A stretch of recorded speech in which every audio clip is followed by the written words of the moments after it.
നമുക്ക് കിരണിന്റെയും കല്യാണിയുടെയും നാളത്തെ നല്ലൊരു കഥ കേട്ടാലോ? അതിനു മുമ്പ് ഒരു കാര്യം പറഞ്ഞോട്ടെ. വീഡിയോ ഇഷ്ടപ്പെടുവാണെങ്കിൽ നിങ്ങളൊന്ന് ഹൈപ്പ് ചെയ്യാൻ മറക്കരുത് കേട്ടോ. അങ്ങനെ നാളത്തെ കഥയെ നമ്മൾ കാണുന്നേ സരിയും കിരണും കല്യാണിയും കൂടെ സംസാരിക്കണം. ആ സമയത്ത് സരിയു പറഞ്ഞു, അതെ നിന്റെ സാലറി വന്നിട്ടുണ്ട്, നീ ഒന്ന് ചെക്ക് ചെയ്ത് നോക്കാൻ പറഞ്ഞു അക്കൗണ്ട്. അങ്ങനെ ഒടുവില് സരി പറഞ്ഞു, അത് ഞാൻ പിന്നെ നോക്കിക്കോളാം. കിരൺ പറഞ്ഞു, ഒന്ന് ചെക്ക് ചെയ്ത് നോക്കാൻ പറഞ്ഞു. അങ്ങനെ സരിയും നോക്കി കഴിഞ്ഞപ്പോ പതിവേലും വിപരീതമായി അതിൽ കൂടുതൽ സാലറി ഉണ്ട്. കഴിഞ്ഞ തവണ കൊടുത്തേക്കാളും കൂടുതൽ സാലറി. അപ്പോഴേക്ക് സരി ചോദിച്ചു, ഇതെന്താ കിരണെ ഇത്രയും സാലറി എന്ന് ചോദിച്ചു. അതെ നിനക്ക് ഈ തവണ സാലറി കുറച്ച് മാറ്റം വന്നിട്ടുണ്ടെന്ന് പറഞ്ഞു. ഇനിയിപ്പോ കുറച്ച് നാളത്തേക്ക് ഇങ്ങനെയായിരിക്കും. ഞാൻ പറഞ്ഞല്ലോ, നീ ഇപ്പൊ കമ്പനിക്ക് വേണ്ടി നല്ല രീതിയിൽ തന്നെ കിടന്ന് കഷ്ടപ്പെടുന്നുണ്ട്. നിന്റെ പ്ലാനുകളൊക്കെ നല്ലതാണ്. അപ്പൊ അതുകൊണ്ട് നിനക്ക് അതിൻ്റെതായ ഗുണം ഉണ്ടാവണ്ടേ. അതുകൊണ്ട് ഞാനും കല്യാണിയും കൂടെ ചേർന്നെടുത്തൊരു തീരുമാനമാണ് നിന്റെ സാലറിയിൽ ഒരു വർധനവെന്ന് പറഞ്ഞു. അപ്പോഴേക്ക് സരയു പറഞ്ഞു, ഇതിന്റെ ഒന്നും ആവശ്യമില്ലായിരുന്നു. ഇതിനൊക്കെ എങ്ങനെ നന്ദി പറയണമെന്ന് എനിക്കറിയില്ല. ഈ സമയം കല്യാണി പറഞ്ഞു, വിഷമിക്കണ്ട സരയു, നിന്റെ പ്രശ്നങ്ങളൊക്കെ മാറും. നിനക്ക് കൺമണിമോളെ വളർത്തണ്ടേ, പിന്നെ നിനക്ക് നല്ലൊരു ജീവിതം, നല്ലൊരു ഭാവി നിന്നെ കാത്തിരിക്കുന്നുണ്ട്. അത് കേട്ടപ്പോൾ സരയു മനസ്സിൽ പറഞ്ഞു, അതേടി നീ ഒന്ന് തീർന്നു കിട്ടിയിട്ടുണ്ടെങ്കിൽ അതായിരിക്കും എൻ്റെ ഏറ്റവും നല്ല ഭാവി. നീ തീർന്നു കിട്ടിയ ആ ഗ്യാപ്പിലേക്ക് ഞാൻ കയറും. പിന്നെ എനിക്കൊന്നും നോക്കേണ്ട കാര്യമില്ല. പിന്നെ കിരൺ ആയിരിക്കും എൻ്റെ ഭർത്താവ്. എൻ്റെ കാര്യങ്ങളും എൻ്റെ മോളുടെ കാര്യങ്ങളൊക്കെ നോക്കുന്നത് കിരൺ തന്നെയായിരിക്കും. നീ ഒന്ന് പോയി കിട്ടിയാൽ മതി എന്നൊരു ചിന്തയായിരുന്നു. അപ്പോഴേക്കും കിരൺ ചോദിച്ചു, എന്താ സരയു നീ എന്താ ആലോചിക്കണേ? ഒന്നുമില്ല. അപ്പോഴേക്കും കിരൺ പറഞ്ഞു, എനിക്കറിയാം നിന്റെ മാനസിക ബുദ്ധിമുട്ട് എന്താന്ന്. നീ വിഷമിക്കൊന്നും വേണ്ട. ഒരു പക്ഷെ നിന്റെ അച്ഛനും അമ്മയായിരിക്കും നിന്നെ ഇങ്ങനെ ആക്കി മാറ്റിയത്. അവരുടെ സംരക്ഷണയിലല്ലാതെ നീ വളരെ വരുന്നെങ്കിൽ ഒരു പക്ഷെ നീ നല്ലൊരു പെൺകുട്ടിയായിട്ട് ചെറുപ്പം മുതലേ വളർന്നു വന്നേനും. നീയെ കുറെ കാലം അങ്ങനെയൊക്കെ ആകാൻ കാരണം അവർ തന്നെയാണെന്ന് പറഞ്ഞു. ഇനിയിപ്പോൾ അതിനെക്കുറിച്ചൊന്നും പറഞ്ഞിട്ട് കാര്യമില്ലല്ലോ. അപ്പോഴേക്കും സരി പറഞ്ഞു, അത് ശരിയാ കിരണേ. പിന്നെ ബേഗാസുരന്ന് വിളിക്കുന്ന എൻ്റെ അച്ഛൻ പുറത്തിറങ്ങിയിട്ടുണ്ട് പരോളില്, നിങ്ങളൊന്ന് സൂക്ഷിക്കണം എന്നൊക്കെ പറഞ്ഞു. അങ്ങനെ ഒരു മുന്നറിയിപ്പൊക്കെ കൊടുക്കുകയാണ്. അത് വെറുതെയാണ്. ശരിക്കും പറഞ്ഞാൽ കല്യാണിയെ തീർക്കണം തന്നെയാണ് ആഗ്രഹം. പക്ഷെ ഇപ്പം അതങ്ങനെ പറയാൻ പറ്റില്ലല്ലോ. ആ ഒരു ഭാവം പ്രകടിപ്പിക്കാൻ പോലും പറ്റില്ല. കിരൺ പറഞ്ഞു, അതൊക്കെ ഞങ്ങൾ സൂക്ഷിച്ചാ മുന്നോട്ട് പോകുന്നത്. പിന്നെ നിനക്ക് തിരക്കുണ്ടെന്നല്ലേ പറഞ്ഞേ, നീ പോയി ജോലി ചെയ്തോ. ഞാനിന്ന് കല്യാണോടൊപ്പം സൈറ്റിലേക്ക് പോവാന്ന് പറഞ്ഞു. കിരണും പോകുന്നുണ്ടോന്ന് ചോദിച്ചു. അതെന്താ സരിയോ അങ്ങനെ ചോദിച്ചേ? അല്ല ഞാൻ ചോദിച്ചെന്നേ ഉള്ളൂ. എനിക്ക് പോവാതിരിക്കാൻ പറ്റില്ല. ആ ബേഗാസുരൻ പുറത്തിറങ്ങിയിട്ടുണ്ടല്ലോ. അപ്പൊ ഇവൾക്ക് കുറച്ച് ഇന്റീരിയർ ഡിസൈനും കാര്യങ്ങളൊക്കെ ചെയ്യാനുണ്ട് പുതിയതായിട്ട് പണിതുകൊണ്ടിരിക്കുന്ന വില്ലയില്. അപ്പൊ എനിക്ക് അങ്ങോട്ട് പോണെന്ന് പറഞ്ഞു. ഞങ്ങൾ പോയിട്ട് വരാന്ന് പറഞ്ഞു.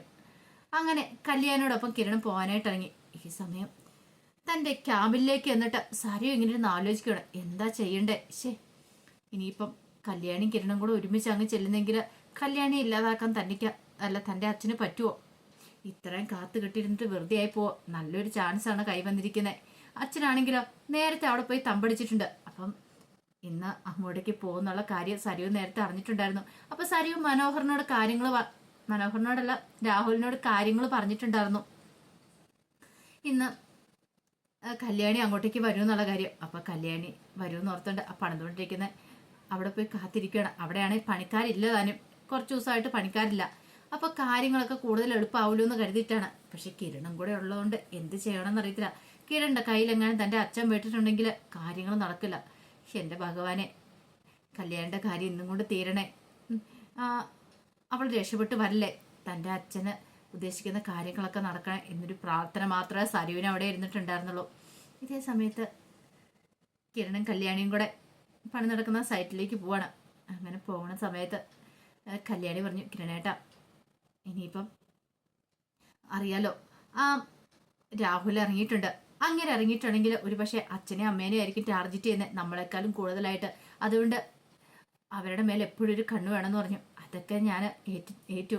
കാരണം അച്ഛനറിയാം ഇനിയിപ്പം രാഹുലിന്റെ ഒരു അടവും അഭ്യാസമൊന്നും അച്ഛൻ്റെ അടുത്ത് നടക്കില്ല. അച്ഛനും കരുതലോടുകൂടി തന്നെ ഇരിക്കുന്നത്. മുമ്പ് ഒരു തവണ അച്ഛനെ ഇല്ലാതാക്കാൻ വന്നതല്ലേ, ഇനിയിപ്പം അങ്ങനെയൊന്നും ആയിരിക്കില്ല എന്ന് പറഞ്ഞു. എന്നാലും സൂക്ഷിക്കണം കിരണേട്ടാ, എനിക്കെന്തോ വല്ലാത്തൊരു ഭയമൊക്കെ തോന്നുന്നുണ്ട്. അത് പിന്നെ ആ CA മാർട്ടിന് ഓരോ കാര്യങ്ങളൊക്കെ അന്വേഷിക്കുന്നുണ്ടായിരിക്കും. അത് മാത്രമല്ല കിരണേട്ടാ, എൻ്റെ മനസ്സിൽ എന്തോ ഒരു ഉൾഭയം ഉണ്ടാകുന്നുണ്ട്. ഇങ്ങനെ എപ്പോഴൊക്കെ ഭയം ഉണ്ടായിട്ടുണ്ടോ അന്നൊക്കെ എന്തെങ്കിലും ഒരു ദുരന്തം സംഭവിച്ചിട്ടുള്ളൂ. അതെ, നിന്റെ മനസ്സിലെ ടെൻഷൻ എന്താണെന്ന് ഞാൻ പറയട്ടെ. ആ CA മാർട്ടിൻ കേസിനെ കുറിച്ച് അന്വേഷിക്കുമല്ലേ.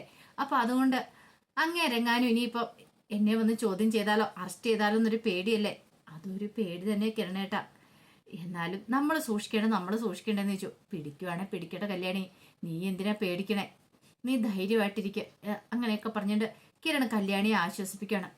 ആ സമയത്ത് രാഹുൽ ഇങ്ങനെ അവിടെ കാത്തിരിക്കുകയാണ്. ആ കൺസ്ട്രക്ഷൻ വർക്ക് നടക്കുന്ന ആ സൈറ്റിൽ ഇങ്ങനെ കാത്തിരിക്കുകയാണ്.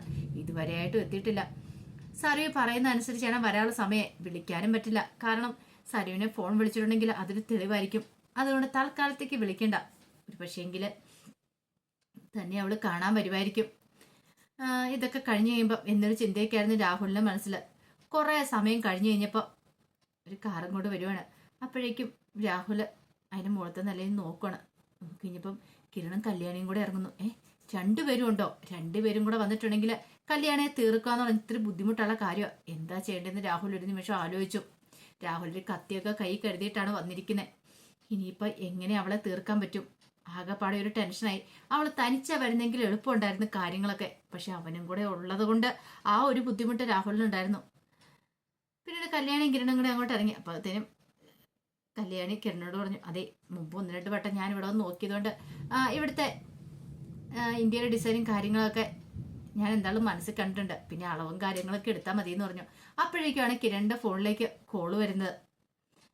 കിരൺ കല്യാണോട് പറഞ്ഞു, നീ നടന്നു, ഞാൻ വന്നേക്കാന്ന് പറഞ്ഞു. അങ്ങനെ കിരൺ ഫോൺ ചെയ്ത് അവിടെ ഇങ്ങനെ നിൽക്കുകയാണ്. കല്യാണി എന്ത് ചെയ്തു? അങ്ങോട്ട് അകത്തേക്ക് കയറി പോരുവാണ്. ആ സൈഡിന് അങ്ങോട്ട് കയറി പോരുവാണ്. രാഹുൽ അവിടെ പതുങ്ങി നിൽക്കുന്നുണ്ടായിരുന്നു. ഒരവസരം കിട്ടാൻ വേണ്ടിയിട്ട്. കല്യാണി പക്ഷെ ഇതൊന്നും അറിയുന്ന പോലും ഉണ്ടായിരുന്നില്ല. തന്നെ ഇല്ലാതാക്കാനായിട്ട് ഒരുത്തൻ കച്ച കെട്ടി ഇറങ്ങിയിട്ടുണ്ടെന്നുള്ള കാര്യം കല്യാണിക്ക് അറിയില്ലല്ലോ. കല്യാണിക്ക് ഒരു ആത്മവിശ്വാസമൊക്കെ ഉണ്ടായിരുന്നു. രാഹുലൊന്നും തന്നെ ഒന്നും ചെയ്യാൻ വരില്ല എന്നൊരു ആത്മവിശ്വാസം. അങ്ങനെ കല്യാണി അങ്ങോട്ട് വന്ന് കയറി പോകുന്ന സമയത്ത് രാഹുൽ ഇങ്ങനെ പതുങ്ങിയിരിക്കുക. നോക്കിക്കഴിഞ്ഞപ്പോൾ കല്യാണി അങ്ങോട്ടേക്ക് വരുന്നുണ്ട്. പെട്ടെന്ന് രാഹുൽ എന്ത് ചെയ്തു? പിന്നീന്ന് അവളെ പോയി വാ പൊത്തുവാണ്. കല്യാണിക്ക് ആരാ എന്താണെന്നും മനസ്സിലായില്ല. ബലിഷ്ടമായ ഒരു കരം വന്ന് തന്റെ വാ പൊത്തിയത് മാത്രം അറിഞ്ഞു. പെട്ടെന്ന് കല്യാണി കുതിരി മാറി ഒറ്റ ഇങ്ങനെ തട്ടം കൂടെ കൊടുക്കുകയാണ്. രാഹുൽ ഒരു നിമിഷം ഒന്ന് പതറിപ്പോയി. കല്യാണി ഇങ്ങനെ തിരിഞ്ഞു നോക്കിയപ്പോൾ രാഹുലിന്റെ മുഖമാണ് കണ്ടത്. കല്യാണിക്ക് എന്ത് ചെയ്യണമെന്ന് അറിയത്തില്ല. ഒരു നിമിഷം കല്യാണി ഞെട്ടിപ്പോയി. അപ്പോഴേക്ക് രാഹുൽ കല്യാണിക്കൊന്ന് നിലവിളിക്കാനുള്ള ശബ്ദം കൊടുക്കുന്നതിന് മുമ്പ് പാഞ്ഞു വന്നിട്ട് ഒറ്റ കുത്തായിരുന്നു. കല്യാണി അപ്പോഴേക്കും അലറിക്കരഞ്ഞു. ആ സമയത്താണ് കിരൺ ആ ശബ്ദം കേൾക്കുന്നത്. കിരൺ അപകടമെടുത്തു. കിരൺ ഓടി വന്നു. കിരൺ ഓടി വന്നപ്പോൾ കാണുന്ന കാഴ്ച കല്യാണി വയറപ്പൊത്തിക്കൊണ്ട് താഴെ കിടക്കുന്നതാണ്. രാഹുലിന് മനസ്സിലായി കിരൺ ഓടി വരുന്നുണ്ടെന്നുള്ള കാര്യം. പെട്ടെന്ന് രാഹുൽ അവിടെ നിന്ന് മാറി. കിരൺ അവിടെ നോക്കിയപ്പോൾ ആരെയും കണ്ടില്ല. അതിനുള്ള സമയമൊന്നും ഉണ്ടായിരുന്നില്ല. ആരെയും നോക്കാനുള്ള ആരാ എന്തായാലും നോക്കാനുള്ള സമയമൊന്നും കിരണ് കിട്ടിയില്ല. കിരൺ പെട്ടെന്ന് തന്നെ കല്യാണിയെ വാരിയെടുത്ത് നേരെ ഹോസ്പിറ്റലിലേക്ക് പോരുവാണ്. കിരൺ എന്ത് ചെയ്യണമെന്ന് അറിയത്തുണ്ടായിരുന്നില്ല. പോരുന്ന വഴിക്ക് തന്നെ കല്യാണിയുടെ ബോധം പോയിട്ടുണ്ടായിരുന്നു. കിരൺ ആകെപ്പാടെ ടെൻഷനായിരുന്നു. അങ്ങനെ വന്ന ഉടനെ നേരെ കല്യാണി ICUയിലേക്ക് കൊണ്ടുപോകണം. പിന്നീട് കിരൺ എന്ത് ചെയ്യണമെന്ന് അറിയത്തില്ല. ആരെ വിളിച്ചു പറയണമെന്ന് പോലും ഒരു നിമിഷത്തേക്ക് കിരൺ വല്ലാതെ ആയിപ്പോയി. കുറച്ച് സമയം കഴിഞ്ഞ് കഴിഞ്ഞപ്പോഴത്തേനും ഡോക്ടർമാർ അങ്ങോട്ടും ഇങ്ങോട്ടൊക്കെ പോകുന്നുണ്ട്. എന്താ ഏതാന്ന് ചോദിച്ചു കഴിഞ്ഞപ്പോൾ ഒന്നും പറയാറായിട്ടില്ല. പറയാന്നൊക്കെ പറഞ്ഞിട്ട് അങ്ങോട്ട് പോവാണ്. അതിനുശേഷമാണ് ചന്ദ്രസേനെയൊക്കെ വിളിച്ചു പറയുന്നത്, ഇങ്ങനെ കല്യാണിക്ക് ഇങ്ങനെ കുത്തേറ്റെന്നുള്ള കാര്യം. ഇതറിഞ്ഞു കഴിഞ്ഞപ്പോഴത്തേനും തന്നെ ചന്ദ്രസേനും രൂപയൊക്കെ ഹോസ്പിറ്റലിലേക്ക് വരുന്നുണ്ട്. ചന്ദ്രസേന അപ്പോഴേ പറഞ്ഞു, ഇങ്ങനെ എന്തെങ്കിലും സംഭവിച്ചിട്ടുണ്ടെങ്കിൽ ഒന്നേ രാഹുൽ അല്ലെങ്കിൽ ഈ പറയുന്ന സ്റ്റെഫിയുടെ ആൾക്കാർ അവരാരെങ്കിലും ആയിരിക്കും ഇത് ചെയ്തത്. പക്ഷെ ഇതറിഞ്ഞു കഴിഞ്ഞപ്പോൾ സഹിച്ചില്ല കാർത്തിക്കൊന്നും. കാരണം ഇനിയിപ്പോൾ ഗംഗാപ്രസാദ് തീർന്നു. പക്ഷെ വേറെ ഏത് ശത്രുവാണ്. അപ്പോൾ ഒന്നെങ്കിൽ രാഹുലായിരിക്കും ഇതിന് പിന്നിൽ, അല്ലെങ്കിൽ സ്റ്റെഫിയുടെ ആൾക്കാരാന്ന് തന്നെ അവരും വിചാരിക്കുന്നത്. അങ്ങനെ അവരൊക്കെ ഹോസ്പിറ്റലിലേക്ക് വരുന്നുണ്ട്. അപ്പോൾ അതിൻ്റെ വിശേഷങ്ങളൊക്കെ നമ്മൾ നാളെ കാണാൻ പോകുന്നത്. ഇനിയിപ്പോൾ കല്യാണിയുടെ കാര്യത്തിൽ എന്താവും എങ്ങനെയാണെന്ന് അറിയില്ല. കാരണം കരളിന് കുത്തേറ്റിട്ടെന്നാണ് ഡോക്ടർ പിന്നീട് വന്ന് പറയണേ. ജീവൻ നിലനിർത്താൻ വേണ്ടിയിട്ട് ഡോക്ടർമാർ പരിശ്രമിക്കുന്നുണ്ട്, പ്രാർത്ഥനയോടെ ബാക്കി എല്ലാവരും. അപ്പോൾ അതിൻ്റെ വിശേഷങ്ങൾക്കായി നമുക്ക് എല്ലാവർക്കും കാത്തിരിക്കാം കേട്ടോ. ഒരിക്കൽ കൂടി എല്ലാവർക്കും ശുഭരാത്രി നേർന്നുകൊണ്ട് നിർത്തുന്നു.